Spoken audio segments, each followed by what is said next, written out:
জুলাই ঐক্যর এই মুহূর্তে দেখতে পাচ্ছেন যে প্রেস ক্লাব প্রাঙ্গণ থেকে শাহবাগে মার্চ ফর জুলাই রিভাইভস কিন্তু একটি পদযাত্রা শুরু করেছে। সেটি আমরা দেখতে পাচ্ছি আইন শৃঙ্খলা বাহিনী উপস্থিতিতে আমরা দেখতে পাচ্ছি যে এই পদযাত্রা, সেই পদযাত্রা জুলাই ঐক্যর নেতৃবৃন্দরা কিন্তু সামনের কাতারে নেতৃত্ব দিচ্ছে। সেই জুলাই ঐক্য নিয়ে বক্তব্য অর্থাৎ স্লোগান দিচ্ছে, সেটি আমরা দেখতে পাচ্ছি এই মুহূর্তে সরাসরি দেখতে পাচ্ছেন।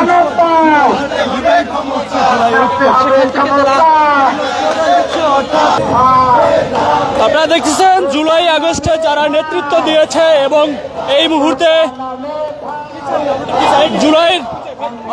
জুলাই শুরুতে কিন্তু বেশ কর্মসূচি নিয়েছে, 37 দিনের কর্মসূচি নিয়েছে। আজ প্রথম কর্মসূচির দিনে কিন্তু আমরা দেখতে পাচ্ছি যে মার্চ ফর জুলাই রিভাইভস নামে একটি যে পদযাত্রা শুরু করছে, সেটি জাতীয় প্রেস ক্লাবের সামনে থেকে শুরু করেছে, শাহবাগ গিয়ে থামবে সেটি আমরা দেখতে পাচ্ছি এই মুহূর্তে। এবং গতকালও কিন্তু ছাত্র দলের পক্ষ থেকে একটি কর্মসূচি দিয়েছে এবং তারাও কিন্তু এই জুলাই আগস্টের যেই আন্দোলনের যে দিনগুলো শেষ হয়েছে সেগুলো কিন্তু তারা রিভাইভস করে কিন্তু তারা স্মরণ করিয়ে কর্মসূচি দিচ্ছে।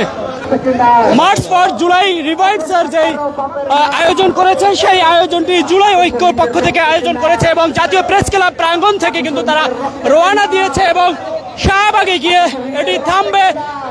এই মুহূর্তে আমরা যদি ব্যানারটির কথা বলি তাহলে ফ্যাসিবাদ মুক্ত গণমাধ্যম গণহত্যাকারী ভারতীয় প্রক্সি হাসিনার বিচার, জুলাই সনদ ঘোষণাপত্রের দাবিতে মার্চ ফর জুলাই রিভাইভস নামে যেই আয়োজন করেছে সেটি কিন্তু আপনারা দেখতে পাচ্ছেন।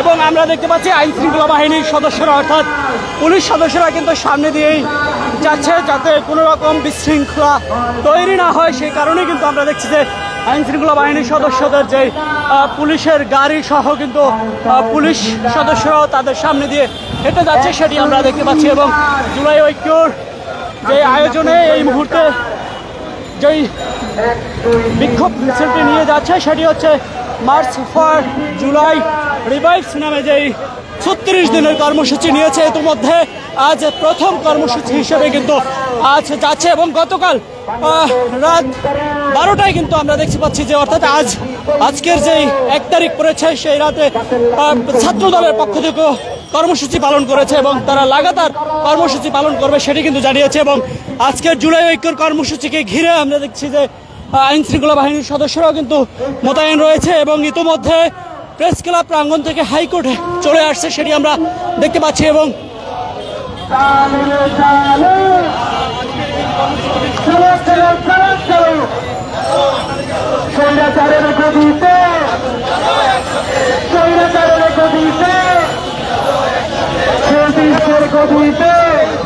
বাংলাদেশের